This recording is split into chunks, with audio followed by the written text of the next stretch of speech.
السلام علیکم. Pakistan Broad casting service, ہم لاہور سے بول رہے ہیں. 13 اور 14 اگست سن 47 عیسوی کی درمیانی رات 12 بجے ہیں. طلوع صبح آزادی 14 اگست 1947. ایک تاریخ، ایک قربانی، ایک وطن.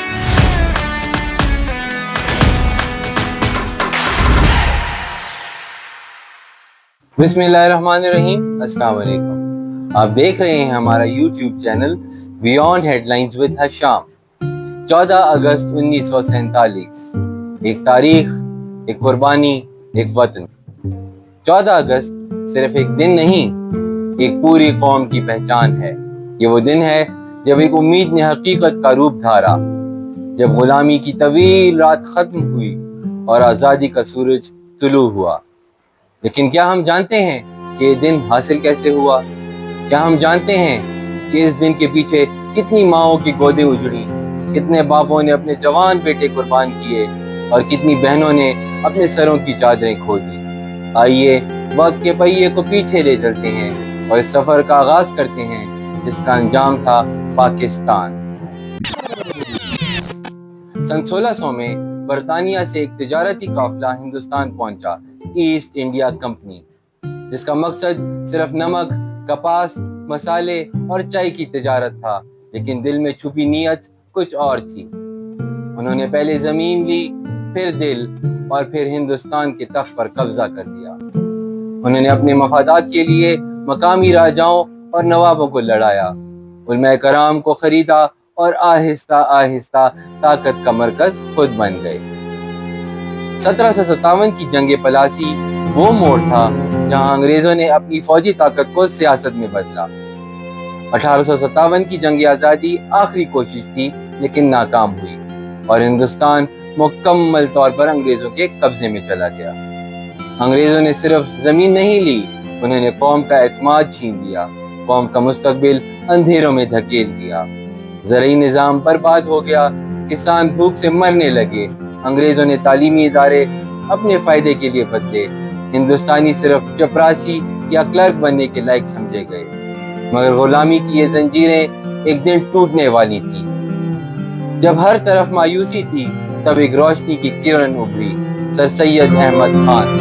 انہوں نے کہا اگر ہم نے علم حاصل نہ کیا تو صدیوں تک غلام رہیں گے.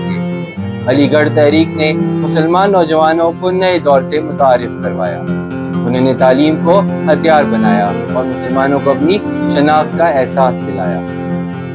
پھر آیا ایک خواب دیکھنے والا شاعر، ڈاکٹر علامہ محمد اقبال. انہوں نے صرف نظمیں نہیں لکھی بلکہ قوم کے ضمیر کو جگایا. انہوں نے کہا وجود مسلم کا مقصد صرف عبادت نہیں بلکہ اپنی تہذیب، اپنی سیاست، اپنی ریاست کے لیے جینا ہے.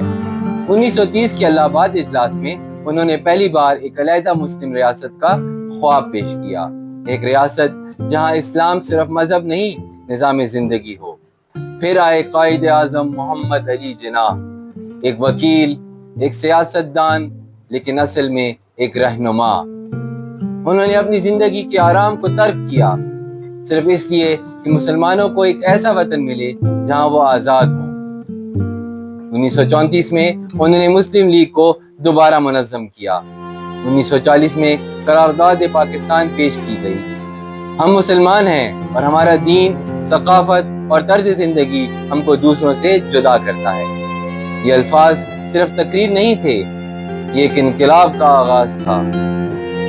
قائد اعظم کے ساتھ ہزاروں لوگ جڑ گئے، کبھی لاٹھیاں کھائیں، کبھی گولیاں، مگر آواز نہیں دبائی. خواتین نے پردہ چھوڑ کر سڑکوں پر احتجاج کیا، طلبہ نے اپنی تعلیمی ادارے چھوڑ کر جدوجہد کی. اخبارات بند کیے گئے، لیڈروں کو جیلوں میں ڈالا گیا، مگر جذبہ تھا جو ٹوٹا نہیں. یہ وہ وقت تھا جب ہر زبان پر ایک ہی نعرہ تھا، لے کے رہیں گے پاکستان. اور آخرکار وہ دن آ گیا، 14 اگست 1947. دنیا کے نقشے پر ایک نئی ریاست کا اضافہ ہوا، اسلامی جمہوریہ پاکستان. لوگ سجدے میں گر پڑے، آنکھوں سے آنسو رواں تھے. یہ آنسو خوشی کے تھے، قربانی کی تکمیل کے. ریڈیو پاکستان کی پہلی صدا یہ ریڈیو پاکستان ہے، سن کر دل کانپ اٹھا۔ یہ آل انڈیا ریڈیو لاہور ہے، آپ ہمارے اگلے اعلان کا انتظار کیجیے۔ 14 اگست 1947 یہ ریڈیو پاکستان لاہور ہے، آپ کو پاکستان مبارک۔ مگر آزادی کا یہ دن خون کی ندیوں سے گزر کر آیا۔ تقسیم ہند کے اعلان کے بعد کروڑوں مسلمانوں نے بھارت سے پاکستان کی طرف ہجرت کی، ٹرینوں میں، پیدل، جانوروں پر، ہر صورت میں۔ لیکن راستے میں وحشت تھی، خون تھا، ظلم تھا۔ ٹرینیں لاشوں سے بھری آئیں، قافلے لوٹے گئے، بچوں کو قتل کیا گیا، عزتیں پامال ہوئیں۔ یہ صرف ہجرت نہ تھی، یہ قیامت تھی جو زندہ لوگ دیکھ رہے تھے۔ ایک اندازے کے مطابق 10 لاکھ افراد مارے گئے اور 1 کروڑ سے زیادہ لوگ بے گھر ہوئے۔ پاکستان بن گیا، لیکن سفر ابھی ختم نہیں ہوا تھا۔ اب نئی ریاست کو سنبھالنا تھا، خالی خزانہ، کمزور ادارے، لاکھوں مہاجرین۔ لیکن ایک ایمان تھا، ایک جذبہ تھا، ایک قوم تھی جو چاہتی تھی کہ دنیا کو بتائے ہم زندہ قوم ہیں۔ قائد اعظم نے کہا آپ آزاد ہیں، مسجد میں جائیں، مندر میں یا کسی اور عبادت گاہ میں، یہ پاکستان سب کے لیے ہے۔ آج ہم جو آزادی کی سانسیں لیتے ہیں یہ ان قربانیوں کا نتیجہ ہے جنہوں نے اپنے آج ہمارے کل کے لیے قربان کیا۔ لیکن سوال یہ ہے، کیا ہم نے ان کے خواب کا پاکستان بنایا؟ کیا ہم نے ان کے خون کا قرض چکایا؟ ہمیں سوچنا ہوگا کہ یہ سبز ہلالی پرچم صرف کپڑا نہیں، یہ قربانیوں کی داستان ہے۔ پاکستان صرف 14 اگست کا نعرہ نہیں، یہ ہر دن، یہ ہر لمحہ دل میں زندہ رکھنے کا عزم ہے۔ پاکستان زندہ باد۔